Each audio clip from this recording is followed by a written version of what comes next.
They were the terror of the galaxy. For 300 years they had moved from star to star, from world to world, taking everything and leaving nothing behind. Their ships were not made of metal like other vessels. They were alive, giant creatures of flesh and bone that floated through space, hungry and patient. Inside these living ships, millions of soldiers waited for their next meal. They themselves were tall and thin, with skin like wet leather and eyes that glowed yellow in the dark. They had no mouth in the way humans understood. Instead, they absorbed their food through their skin. They absorbed everything through their skin. Information, memories, the genetic code of every species they conquered. This was how they grew stronger with each world they took. 1,000 star systems had fallen to them. 1,000 civilizations had been wiped from existence. They were the first great species to fall. They were beings made of living crystal, beautiful and ancient. They had existed for millions of years before they came. Their cities of glass and light had covered entire planets. Now, nothing remained of them except dust and broken stones. They fell next. They were a hive mind, billions of small creatures that shared one great consciousness. They had believed that their unity made them strong. They were wrong. They consumed them all in a single day, adding their collective knowledge to their own. The conquered had been the last great hope of the galaxy. They were an alliance of 12 species, all working together against the common enemy. They had built the largest fleet ever seen. 10 million warships had gathered to face them in one final battle. The battle lasted 3 hours. When it was over, they had lost nothing. The conquered had lost everything. After that, no one else tried to fight. Species simply waited for their turn to die. Some tried to hide, some tried to run. It did not matter, they always found them, they always won. The High Swarm was the ruling council of the Dominion. 12 ancient beings who had lived for thousands of years, growing fat on the genetic material of countless species. They sat in their chamber of flesh and darkness, planning the next phase of their endless conquest. "There is a small system on the edge of the galaxy," one of them said. Its voice was like wind through dead leaves. "Our scouts found it 70 cycles ago, a yellow star with 8 planets. The third planet has life." "What kind of life?" another asked. "Primitive, soft creatures of water and carbon. They call themselves humans. They have barely reached their own moon. They pose no threat." The High Swarm considered this information. A primitive species was not very interesting to them. The genetic material would be weak and simple, but every species added something to the Dominion's collection, even the small ones. "Market for harvest," the eldest of the High Swarm decided. "We will send a collection fleet when we have finished with the sector. There is no hurry. They are not going anywhere." The decision was made. Earth was added to the list of worlds to be consumed. They moved on to more important matters, more interesting prey. The small blue world on the edge of the galaxy was forgotten. This was their first mistake. What they did not know was that a human deep space probe had been watching when their scout ships passed through the solar system. It was a small device, no bigger than a car, floating silently in the darkness beyond Neptune.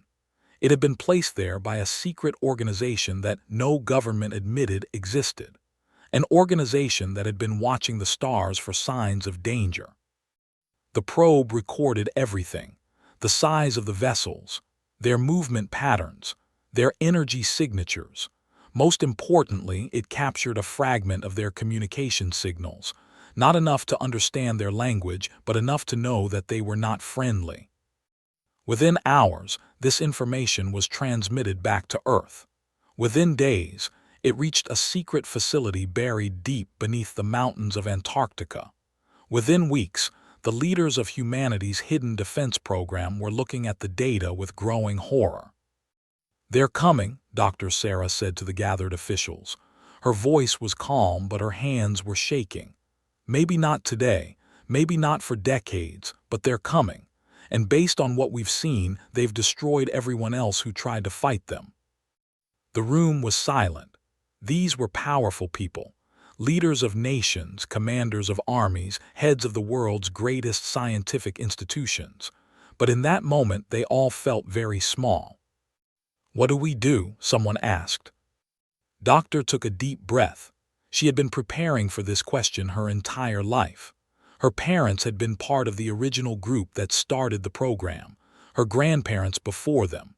3 generations of her family had worked in secret, hoping they were wrong about the universe, hoping that the stars were empty and safe. They were not wrong. "We have a plan," she said. "It was created 50 years ago when we first detected signals that suggested intelligent life existed beyond our solar system. We called it Project Erebus." She pressed a button and a holographic image appeared above the table. It showed a ship, but not like any ship that had ever been built. It was massive and dark, covered in weapons that looked like they belonged in nightmares. It was not a ship designed for exploration or trade. It was a ship designed for one purpose only: war. "We build this," Doctor continued. "We send it into the void with our best people. They hide, they wait, they improve the technology, and when the enemy comes for Earth, they come back. They come back with everything they've learned, everything they've built, and they make the enemy pay." "How long would this take?" a general asked. "The ship will be ready in 15 years. After that," she paused, "after that it could be decades before they're needed, or it could be never. We don't know when the threat will arrive. The crew will have to be prepared to wait for generations if necessary." "You're asking people to give up their lives," another official said, "to fly into the darkness and never come home." Doctor nodded slowly. "Yes, I am, and I'll be the first one on board." The room fell silent again. Outside, the world continued as normal. People went to work. Children went to school. No one knew that in a frozen bunker beneath the ice, the fate of humanity was being decided. The vote was unanimous. Project Erebus was approved. 15 years later, a black ship launched from a hidden facility on the dark side of the moon. It carried 10,000 volunteers who had said goodbye to everyone they loved. As it disappeared into the void, the people of Earth continued their lives, unaware that their only hope was flying away from them at the speed of light. They had marked Earth for harvest. They should have been more careful. 70 years passed. The world changed in ways no one could have predicted. New technologies appeared. Old nations fell and new ones rose. Wars were fought and peace was made. Through it all, the secret of Project Erebus remained hidden. Only a few hundred people on Earth knew that a ship full of humanity's best and was floating somewhere in the darkness between stars, waiting. Was 12 years old when the sky turned dark. She was sitting in her classroom in Ayers, listening to her teacher talk about ancient history, the Roman Empire, the fall of civilizations. She found it boring. History was just dead people doing dead things. What did it matter? Then the lights went out. At first, everyone thought it was just a power failure. The teacher told them to stay calm, but then they heard the screaming from outside, ran to the window with the other children and looked up at the sky. The sun was gone. In its place there were shadows, hundreds of them, massive shapes blocking out the light. They looked like clouds at first, but clouds did not move like that. Clouds did not pulse and breathe. They had finally come to collect their harvest. 300 bioships filled the sky over every major city on Earth. Each ship was the size of a small mountain. They were alive and they were hungry. Their skin was gray and wet, covered in growths and openings that looked like wounds. Long tentacles hung from their bodies, reaching down toward the ground.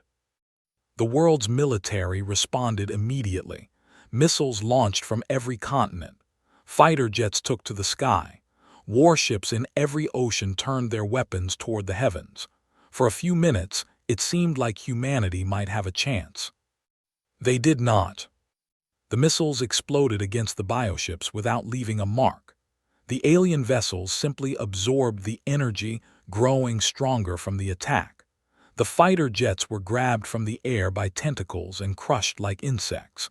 The warships were lifted from the oceans and dropped from impossible heights. In 11 minutes, Earth's combined military power was destroyed. The harvesting began. They did not use weapons in the traditional sense. They did not need to. Their ships simply descended over cities and began to feed. Millions of people were lifted into the air by invisible forces, pulled toward the hungry openings in the alien vessels. Their screams could be heard for miles. Watched from her classroom window as her city disappeared, buildings were torn apart. The street in front of her school split open. Her teacher grabbed her hand and pulled her away, down into the basement with the other children. They huddled in the darkness, listening to the world end above them. Within hours, 3 billion people were dead. By the end of the first day, that number had doubled. They worked quickly and efficiently. They had done this many times before. But not everyone was taken. The aliens seemed to be selective about what they harvested.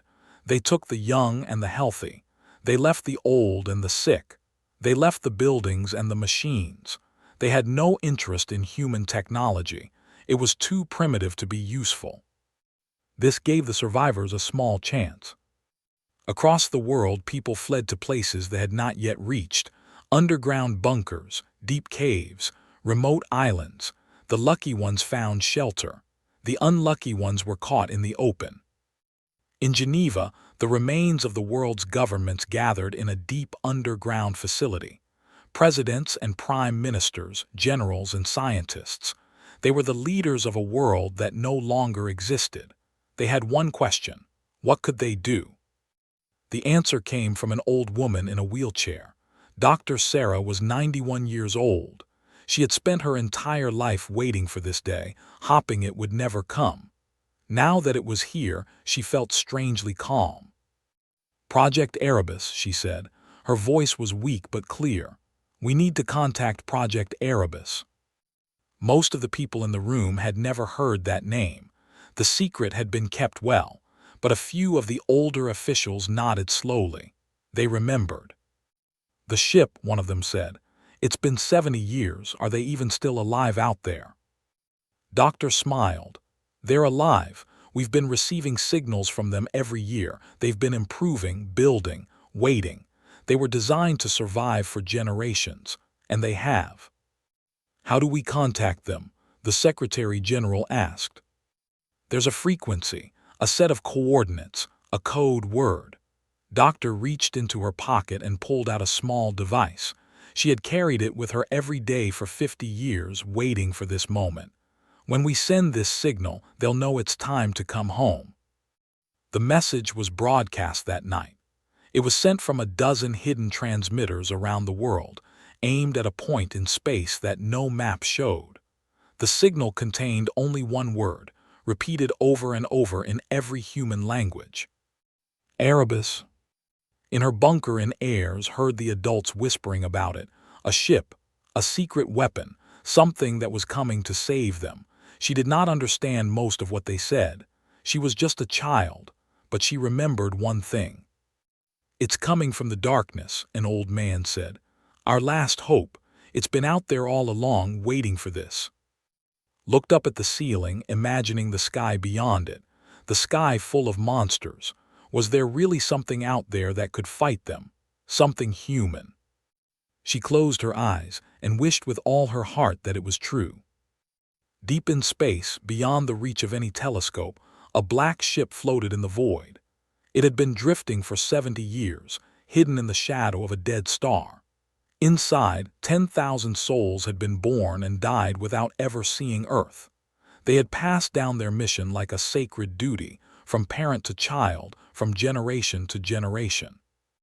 The current commander was a woman named Maria. She was the granddaughter of one of the original crew members. She had never seen the sun. She had never felt rain on her skin. She had never known anything except the dark corridors of the Erebus and the weight of her responsibility. When the signal came through, Maria was sleeping. She woke to the sound of alarms and the voice of her communications officer. "Commander, we're receiving the code. It's Erebus. They're calling us home." Maria closed her eyes for a moment. She had trained for this her entire life. Her mother had trained for it. Her grandmother had launched this ship knowing she would never see the end of the journey. 3 generations of sacrifice had led to this moment. "How long ago was Earth attacked?" she asked. "Based on the signal delay, approximately 6 months. 6 months. That meant billions were already dead, but billions more might still be alive, might still be waiting." Maria stood up and walked to the bridge. The crew was already at their stations, their faces grim but determined. These were people who had never known anything except preparation for war. They had been forged in darkness for 70 years. "Set course for Earth," Maria commanded. "Maximum speed, and activate the weapons systems." The Erebus began to move. For the first time in 7 decades, the massive ship turned toward home. Its engines burned with a light that had never been seen in this part of space. Its weapons systems powered up, humming with energy that would have seemed like magic to the humans who had built them. They had no idea what was coming. But they would learn. The Hive Admiral floated in its chamber of flesh and warm fluids. It was pleased with the harvest. Earth had provided excellent genetic material. The humans were simple creatures, yes, but they had surprising variety. Different skin colors, different body types, different chemical compositions based on their environment. The Dominion scientists would have much to study. The harvest was nearly complete. Only scattered groups of humans remained, hiding in holes and caves like frightened animals. They would be found eventually. They were patient. The Hive Admiral had already sent a report to the High Swarm. Another successful collection. Another species added to the archive. Earth would be stripped of its resources next, its water and minerals taken to feed the Dominion's endless expansion. Then the fleet would move on to the next system, the next world, the next harvest. This was the way of things. This was how it had always been. Then the alarms began to scream. The Hive Admiral connected its mind to the ship's sensors. Something was wrong. Space itself seemed to be tearing. At the edge of the solar system, beyond the orbit of the farthest planet, reality was breaking apart. A hole was forming in the fabric of existence. A hole that led to somewhere else, somewhere dark. And something was coming through. The Erebus emerged from a fold in spacetime that should not have existed. Human scientists had called it a void tunnel, a shortcut through the nothing between dimensions. It had taken 30 years to perfect the technology, 30 years of work by people who knew they would never use it themselves. The ship was enormous, nearly 3 kilometers long and 1 kilometer wide. Its hull was black, so black that it seemed to absorb light itself. No windows broke its surface. No lights marked its position. It was a shadow given form, a piece of the void that had followed them home. On its side, painted in white letters 10 meters tall, were 4 words: "Remember what they took." Commander Maria stood on the bridge and looked at the Earth filled the display, blue and green and beautiful, but it was wrong. Parts of it were dark, parts of it were burning, and all around it, like parasites feeding on a dying animal, floated the bioships. Maria's hands tightened on the railing. She had seen images of Earth in the ship's database. She had watched old videos of trees and oceans and sunsets. She had dreamed of this world her entire life. And now she saw what the enemy had done to it. 300 bioships confirmed, her tactical officer reported. His name was James and he was her cousin. Everyone on the Erebus was related to everyone else by now. 3 generations in a closed environment made that inevitable. They've detected us. They're changing formation. Let them, Maria said. Her voice was cold. All weapons online. All boarding teams to their ships. Today, we show them what humanity can do. The fleet moved to intercept the strange vessel. They had fought countless battles against countless species. They had never lost, not once in 3 centuries of conquest. One ship, no matter how large, could not threaten them. The Hive Admiral watched through 1,000 eyes as its fleet surrounded the black vessel. The human ship had stopped moving. It simply floated there, waiting. Perhaps its crew had realized the hopelessness of their situation. Perhaps they were preparing to surrender. Then the Erebus opened fire. Graviton lances shot from the black ship's hull. These were not ordinary weapons. They did not shoot bullets or missiles or even energy beams. They shot gravity itself, concentrated points of infinite mass that collapsed everything they touched into nothingness. The first bioship hit by a graviton lance simply vanished. One moment it was there, 3 kilometers of living flesh and alien technology. The next moment, it was a point of light that flickered and disappeared. A singularity that lasted for a fraction of a second before evaporating into nothing. 12 more ships died the same way before they even understood what was happening.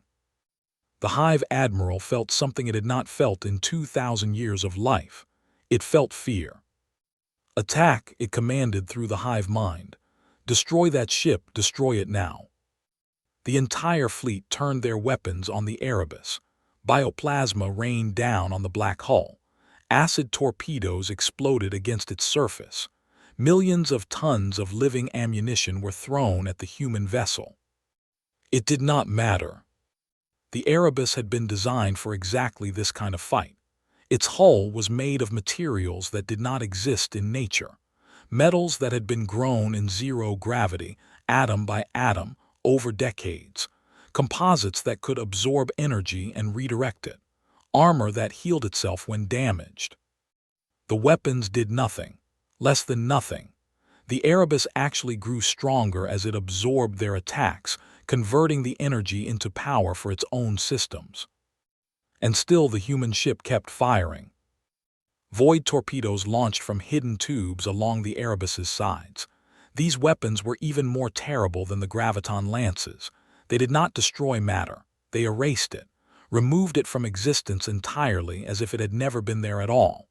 Bioships hit by void torpedoes simply stopped existing. No explosion, no debris, just empty space where a mountain of living flesh had been moments before. 30 ships gone, 50, 70. The Hive Admiral watched its fleet dying and could not understand. This was not possible. The humans were primitives. They had been throwing rocks at each other when they were already conquering star systems. How could they have built something like this? The answer was simple, though the Hive Admiral would never understand it. They conquered quickly. They harvested worlds and moved on, never staying long enough to truly study their prey. They had seen humanity's primitive rockets and assumed that was all they were capable of. They never considered that humans might be different, that humans might look at the stars not with wonder, but with fear, that humans might spend decades preparing for an enemy they hoped would never come, that humans might be willing to sacrifice everything, to send their best and into the void for generations, just for a chance to fight back. They were conquerors. They thought in terms of power and dominance. Humans thought in terms of survival, and there was nothing more dangerous than a human fighting for survival. On Earth, the survivors watched the battle through whatever technology still worked. They saw the lights in the sky. They saw the bioships exploding, one after another. They saw the black ship cutting through the enemy fleet like a knife through water. Now 12 years and 6 months old, watched from the entrance of her bunker. The adults were crying and cheering at the same time. She did not fully understand what she was seeing, but she understood one thing. Something had come to save them, something human. "What is that ship?" she asked an old man standing next to her. The old man wiped tears from his eyes. "That," he said, "is the Erebus. That is 70 years of hope. That is everything we had left." He paused and looked down at the child. "That is humanity, refusing to die." In space, the battle continued. The fleet was down to 200 ships, then 150, then 100. They tried to flee, but the Erebus was faster.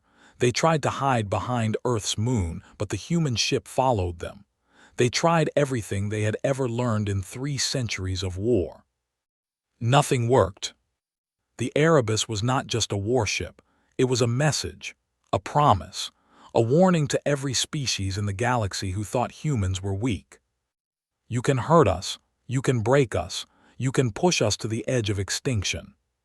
But you cannot destroy us. And if you try, we will make you regret it.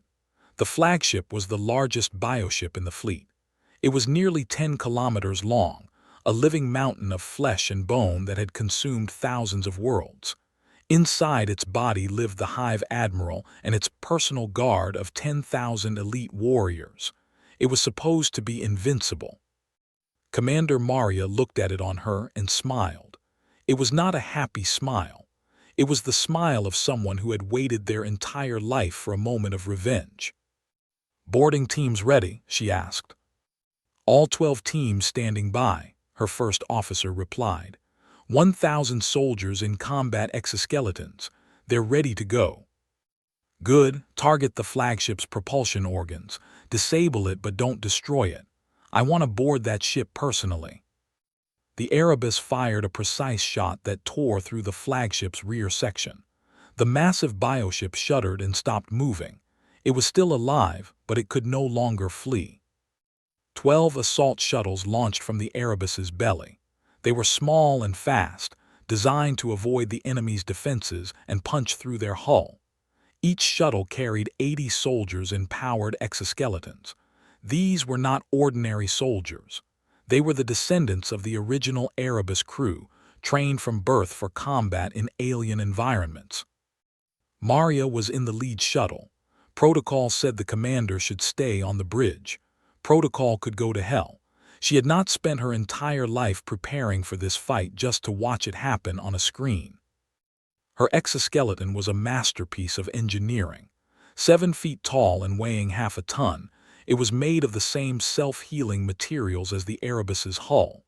Its arms ended in plasma claws that could cut through anything. Its shoulders mounted automatic rail guns that fired metal spikes at 3 times the speed of sound. It was a walking weapon, and Maria knew how to use every part of it. The shuttle hit the flagship's hull and punched through. Warning alarms screamed in language. Emergency fluids flooded the wound, trying to seal the breach. It did not matter. The humans were already inside. Maria stepped into the corridor and felt her boots sink into the living floor. The walls pulsed around her. The air smelled like rotting meat. Somewhere in the distance, she could hear the heartbeat of the ship itself, slow and heavy. "All teams advance toward the central chamber," she ordered. "Kill everything that moves." The warriors met them within minutes. They were tall and fast, their bodies covered in natural armor, their limbs ending in claws that could tear through steel. They had never lost a boarding action in their entire history. Today, they learned what it meant to face humans in close combat. The first wave died before they could even reach the human soldiers. Rail guns tore through their bodies, leaving nothing but purple blood and scattered limbs. The second wave got closer, but plasma claws cut them apart like paper. The third wave managed to engage in hand-to-hand combat, but the humans in their exoskeletons were stronger, faster, and far more brutal. Maria fought at the front of her team. She had trained for this her entire life, practicing against combat simulations of every known species, but nothing could truly prepare her for the reality of war. The screaming, the blood, the smell of burning flesh. She pushed it all away and focused on the mission. Kill, move forward, kill again. The corridors of the flagship were a maze of living tissue. Walls moved, floors shifted. The ship itself seemed to be fighting them, trying to crush them or trap them or digest them. It did not matter. The human soldiers had tools for every obstacle, plasma cutters that burned through walls, gravity anchors that kept them stable on shifting floors, acid neutralizers that protected them from the ship's defensive fluids. Hour after hour, they pushed deeper into the flagship. Team by team, they cleared room after room. They fought with desperate fury, knowing that failure meant death. The humans fought with cold efficiency, doing the job they had been born to do. Maria lost soldiers, good people she had known her entire life. Friends, family, cousins she had grown up with. Each death was a knife in her heart, but she did not let it slow her down. She could mourn later. Right now she had a job to finish. Finally, they reached the central chamber. The door was massive, 3 meters tall and made of something that looked like bone. Behind it, Maria knew, was the Hive Admiral, the creature that had ordered the attack on Earth, the monster responsible for billions of human deaths. "Blow it," she ordered. Explosives tore the door apart. Maria stepped through the smoke and found herself in a room like nothing she had ever seen. It was round and wet, filled with glowing fluids that pulsed with alien light. Tubes and veins covered the walls, carrying information and nutrients to every part of the ship. And in the center, floating in a pool of green liquid, was the Hive Admiral. It was huge, much larger than the other she had fought. Its body was bloated with absorbed genetic material, its skin covered in patterns that might have been beautiful if they were not so alien. Its eyes glowed bright yellow as it looked at the human invaders. "You are impressive," the Hive Admiral said. Its voice came from everywhere at once, transmitted through the living walls. "We have conquered 1,000 species and none have ever reached this chamber. You should feel proud." Maria walked slowly toward the creature, her soldiers spreading out behind her. Her plasma claws hummed with energy. "Proud," she said. "My grandmother launched this ship 70 years ago. She knew she would never see Earth again. My mother was born on the Erebus and died on the Erebus, training for a war she hoped would never come. I have never seen a sunset. I have never felt rain.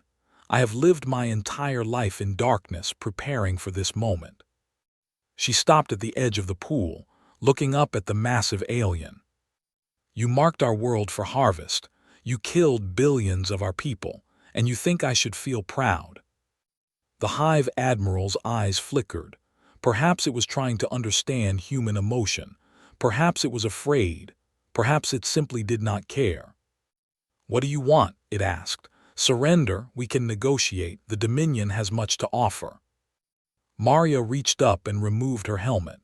She wanted the creature to see her face, to see the cold, patient hatred in her eyes. 3 generations of hatred, passed down from parent to child like a sacred flame. "I don't want to negotiate," she said. "I want you to understand something. You could have left us alone. You could have skipped our little world on the edge of the galaxy. We were not a threat to you. We just wanted to live." She raised her plasma claws, and they burned bright blue in the dim light. "But you couldn't do that. You had to take everything. You had to mark us for harvest like we were cattle. So now I'm going to teach you a lesson that every species in this galaxy will remember." The Hive Admiral tried to escape. It tried to call for help. It tried to fight. But Maria was faster. Her claws cut through the creature's body like it was nothing. Purple blood sprayed across the chamber. The alien screamed, a sound that echoed through the entire ship. It took a long time for the Hive Admiral to die. Maria made sure of that. When it was over, she stood in the chamber covered in alien blood, breathing hard.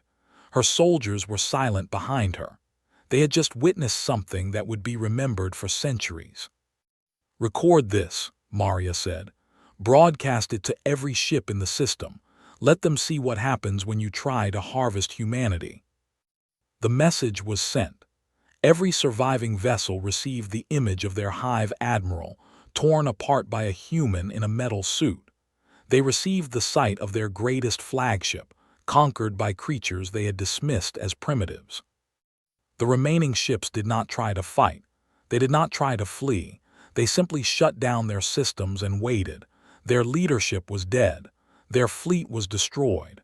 They had been beaten by a species they were supposed to harvest. For the first time in 300 years, the Dominion had lost. And the galaxy would never forget it.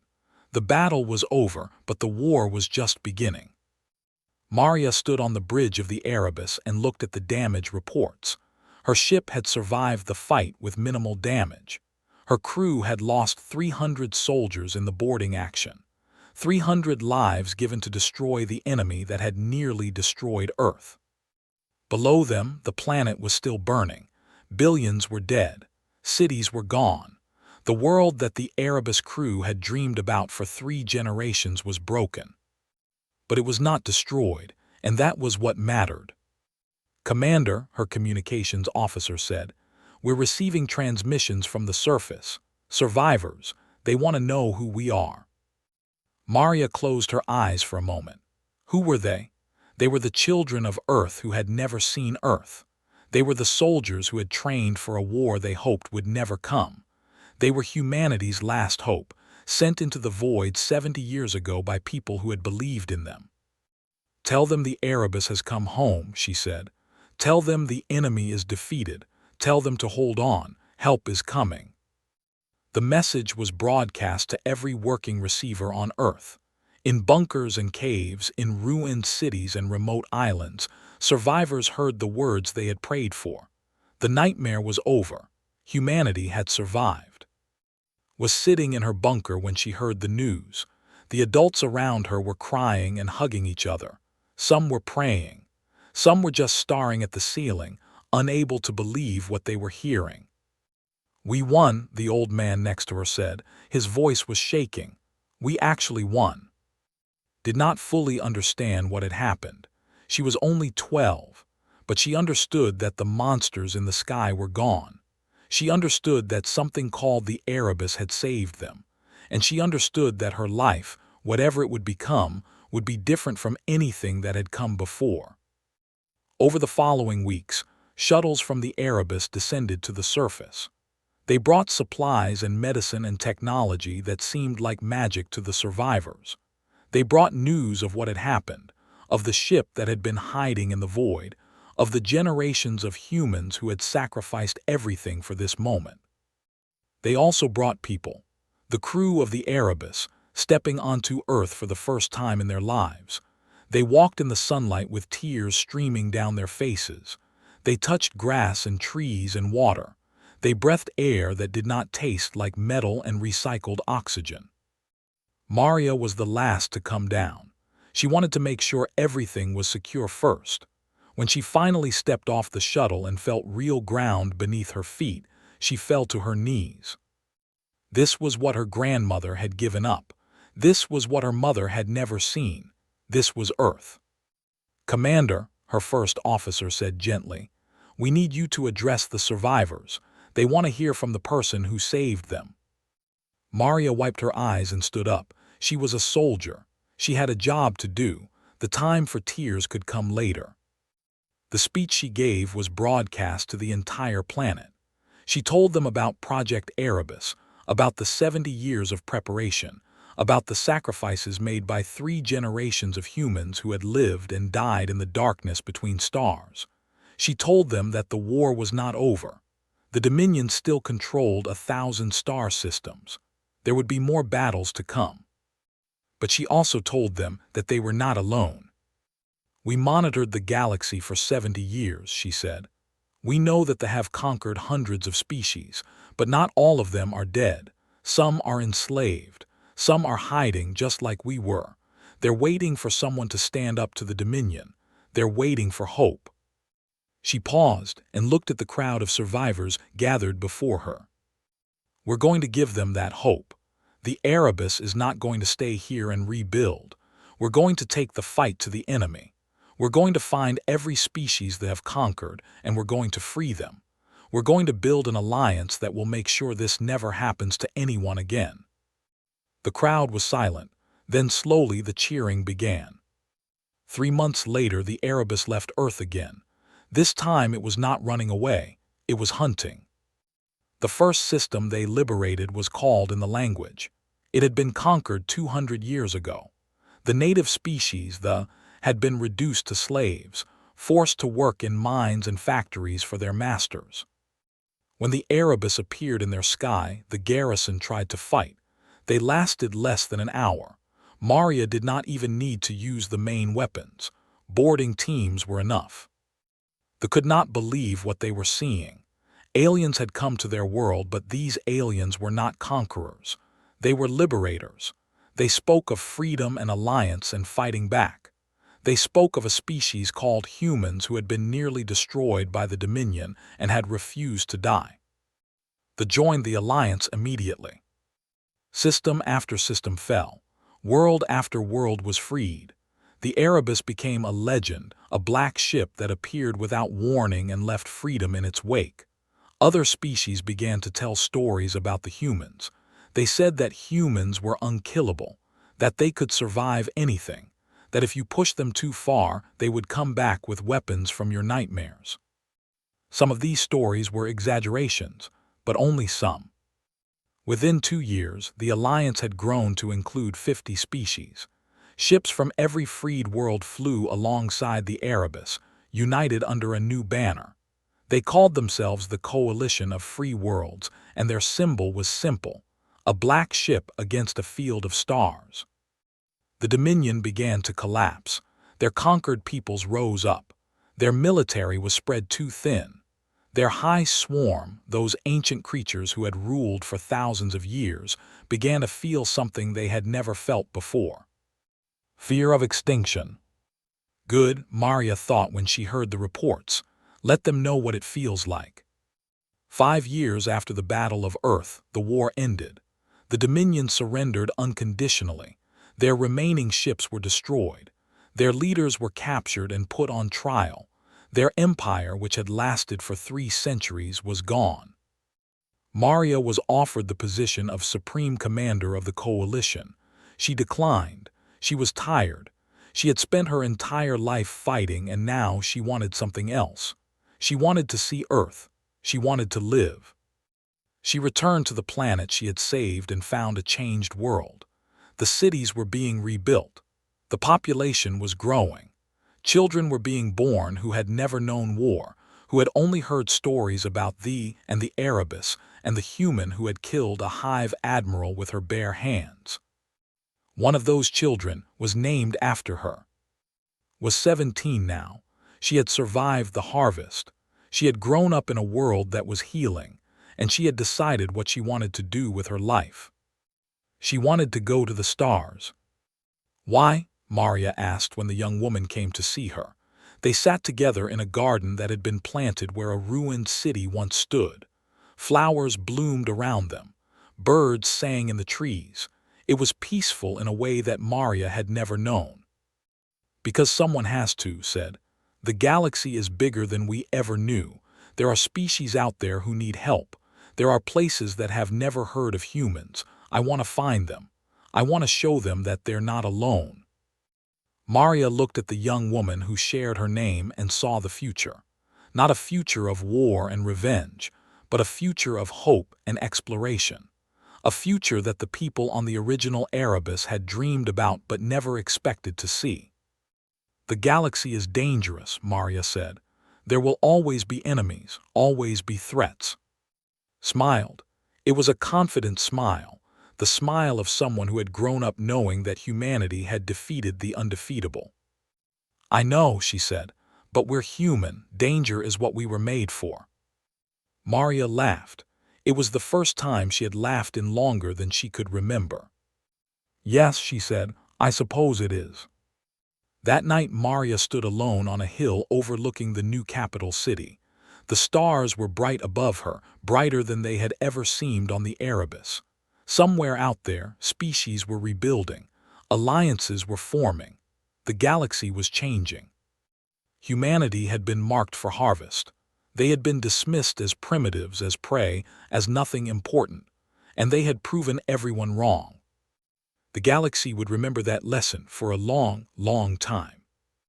In the darkness between stars, on a million worlds, species told their children the story of the humans, the species that had refused to die, the species that had sent a single ship into the void and brought it back with vengeance, the species that had broken the Dominion and freed 1,000 worlds. They told their children to never underestimate humans. They told their children to never make humanity angry. They told their children that the black ship was still out there, somewhere, watching. And they were right.